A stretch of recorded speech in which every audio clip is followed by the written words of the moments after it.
Hello guys, I am back, it's Sergeant Bubbles, and I have a new headset, so hopefully this video sounds pretty nice. And sorry about my arrow if it's spazzing out, but my mouse died. But today I'm gonna be showing you an auto smelter in vanilla that I made. I came up with it a couple of days ago with the new redstone update, and I haven't played it a lot, so I pretty much just started up Minecraft recently, so I've been getting back into it. So yeah, I just thought I'd show you guys what I made. It's pretty cool. And gonna need torches. Let's use some sandstone. Can never go wrong with sandstone. Okay, and a sticky piston. What else do I need? I need a furnace. And I can do the rest. There we go. Alright, so the way you want to start it is take your droppers, right? So you need droppers for this. And the way you're gonna do it, you can pretty much put this in your ceiling or anywhere. I mean, I put mine in my ceiling, so I was looking up at the bottom of these so I could just put the stuff in. I'll get to that later though. So then after you do this, you bring your droppers up like about 3 on the left and then 1 more on the right, so it's less on that side. And you're gonna want to put a furnace right there. That's gonna be your smelter, yeah, obviously. Then you put a hopper into the furnace and a hopper going into the hopper. So the items will shoot up and go into. Over here, you're gonna want a hopper going into the furnace, into the side of it. So that's pretty simple. Then in the bottom, you're gonna want a chest. So let's get one of those here, and a hopper going in into the chest. There. And that's your auto smelter. And I'm gonna show you a good clock and a way to do this. So if we get the hoppers and stuff out of here, and that, get a sign out. So pretty much, if you think of this looking, up at this, it's in your ceiling, concealed in your ceiling, right? And then your chest right here, you can get all your stuff. So let me just set this up.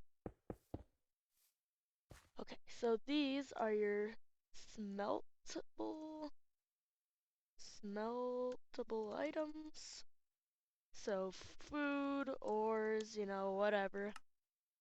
Over here is your fuel, and that's going to be coal or wood planks, charcoal.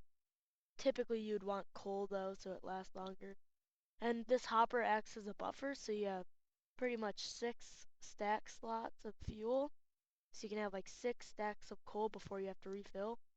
And for your smeltable items, you have 11 slots because of the 2 hoppers and the furnace. And the cool thing about this is every time it gets done smelting an item, it instantly refills, and the item instantly goes out into this chest. The only downside about this is that you're not going to get vanilla XP. So, I mean, you're not going to get any XP from this. That's the only downside, but if you're going for automation, that's not really going to matter for you anyways, because I'm sure you already have an XP. So, these are your smelted items. Alright. So, now to the redstone. You're going to come over here, right? And I'm just going to make a clock.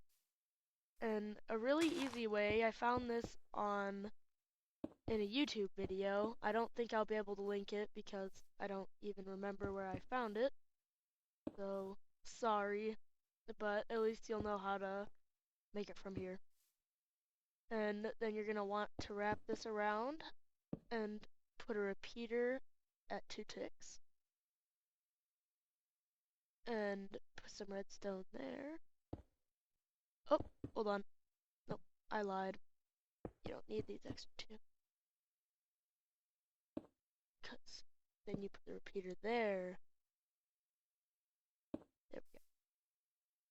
Alright. So, now, watch what happens if you take a lever, apply constant power to this. Oh, my bad. Right here. Makes a clock. So, honestly, the best way to do this, hold on, is instead of that, just wrap it around this way. And just right there. And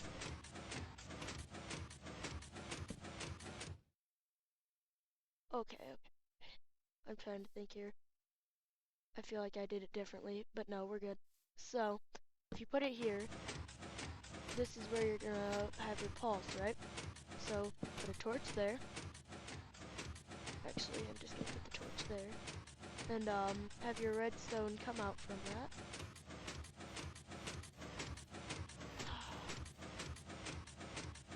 What the hell?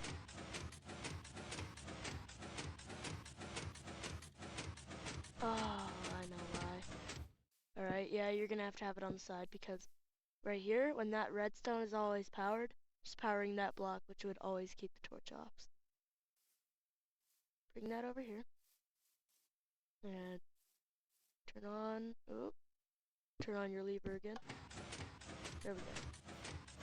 So, now that you have that, and you can always make this more compact because you don't have to have it snaking all the way out, but it's just for demonstration purposes, so I'm not worried about it.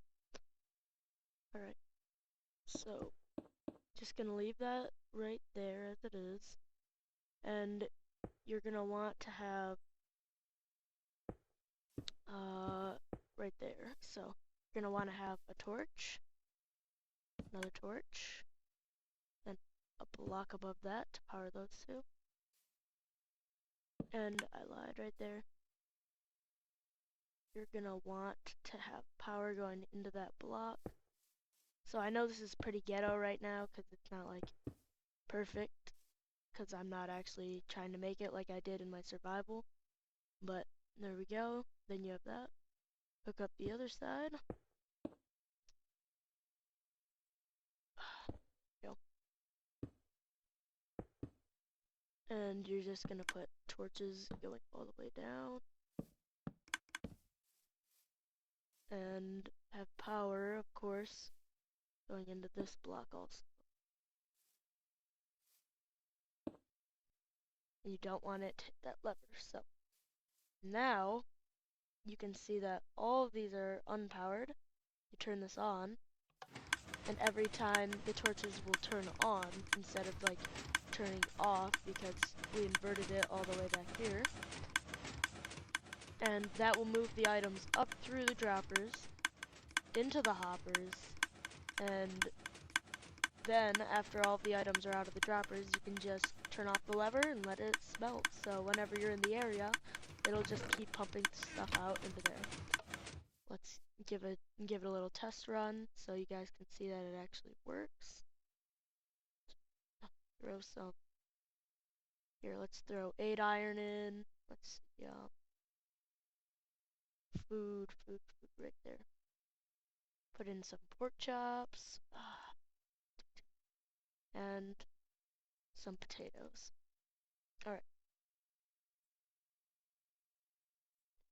Alright, so put all of your stuff in there, right? You can put in however much you want, just don't exceed the 10 slots or your items will get shot out. And then you want to put coal in this side. Flip on the lever. And there you go. You see that all of the items are getting sucked up and smelting. You can see now this side is empty. Everything is sitting in the hopper. And over on this side, the coal is still going up, so we'll wait for that. The noise is kind of annoying, but worth it. I mean, it's not that big of a deal. Just turn it off once all of the stuff is in. So, see, now the coal's in there. Turn that off, and now it'll smelt and put it down here. So, sorry that it was a kind of a long tutorial. I haven't done one of these in a long time, and I just wanted to make sure you guys understood it. So, yep. Thank you for watching. This is my auto smelter. I hope you liked it, and please give me a thumbs up. I thought of this on my own, so it's not copied off of anyone else. This is totally my own invention, so please use it, but give me credit. Please don't put it in another video. Yeah, so thank you for watching. This has been my auto smelter tutorial, and I hope you guys enjoy. Have a nice day. Bye.